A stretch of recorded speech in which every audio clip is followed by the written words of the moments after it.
De réussir du premier coup.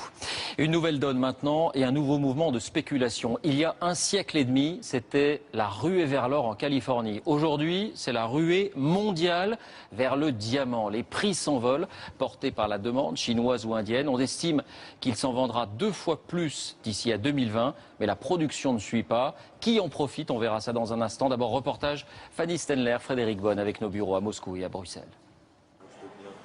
Le diamant et ses dizaines de facettes. La plus brillante des pierres précieuses, un rêve pour beaucoup, le plus souvent inaccessible.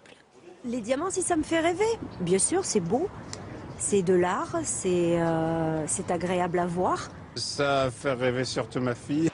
Mais d'autres ne se contentent pas de rêver, ils achètent. La preuve, le marché est en pleine hausse. D'ici 2020, selon les experts, la demande de diamants devrait doubler à raison de 6% de croissance par an. Dans le même temps, la production, elle, n'augmentera que de 2,8%. Ce n'est pas le même rythme. L'offre est largement inférieure à la demande, ce qui occasionne une situation de pénurie avec des prix qui s'envolent. Les plus gros acheteurs, et c'est nouveau, on les trouve dans les pays émergents, notamment ici en Russie. Au salon du milliardaire, les parures rivalisent de taille. Il faut dire que les arguments de vente dans les bijouteries de Moscou sont imparables. Vous savez, l'âme russe est ainsi faite. Quand les hommes font ce type de cadeaux au prix élevé à leurs femmes, c'est ainsi qu'ils montrent leurs sentiments, mieux qu'avec des mots. La hausse de la demande, c'est ici à Anvers, en Belgique, dans le quartier des Diamantaires, qu'elle est la plus visible. Dans ces rues ultra sécurisées, nous sommes au cœur d'un marché de plus de 30 milliards d'euros par an. Dans cet atelier, on taille et on expédie les pierres. Des colis qui partent vers de nouveaux horizons très lointains. Maintenant, déjà, la Chine prend 16% du total. Avant c'était les États-Unis qui prenaient 50%, mais ils ont diminué à 40%, plus ou moins.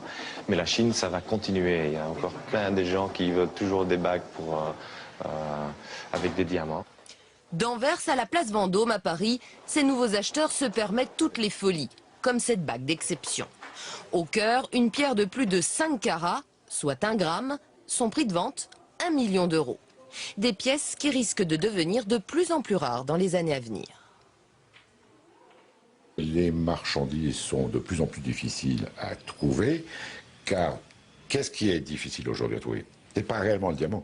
C'est le diamant dont nous avons besoin dans notre métier, c'est-à-dire les diamants de très grande qualité.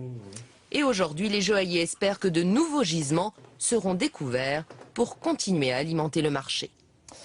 Bonsoir Jean-Paul Chapelle, vous nous avez rejoint. Alors qui profite de cette flambée? Quels sont les pays producteurs de diamants aujourd'hui? Bien, David, cette production de diamants dont la valeur est en train de flamber, c'est une véritable poule aux œufs d'or pour un petit pays, le Botswana, que vous voyez ici au-dessus de l'Afrique du Sud, à lui tout seul, 22% de la production mondiale, suivi de près par la Russie, le Canada et aussi bien sûr l'Afrique du Sud. En matière de commerce, là aussi c'est en train de changer. Le diamant se négocie encore à Anvers, en Belgique, place historique, 36% des ventes, mais Anvers est en train d'être détrôné par Bombay en Inde, qui ambitionne de devenir la capitale du diamant, sous la pression de la demande locale, et Tel Aviv est la 3e place. Voilà, nouvelle donne donc. Est-ce que le diamant devient, comme l'or, un objet de spéculation et d'investissement? Oui, c'est désormais une valeur refuge. Production stable et une demande qui augmente. Ceux qui ont investi dans l'or et veulent se diversifier, eh bien, ils achètent du diamant.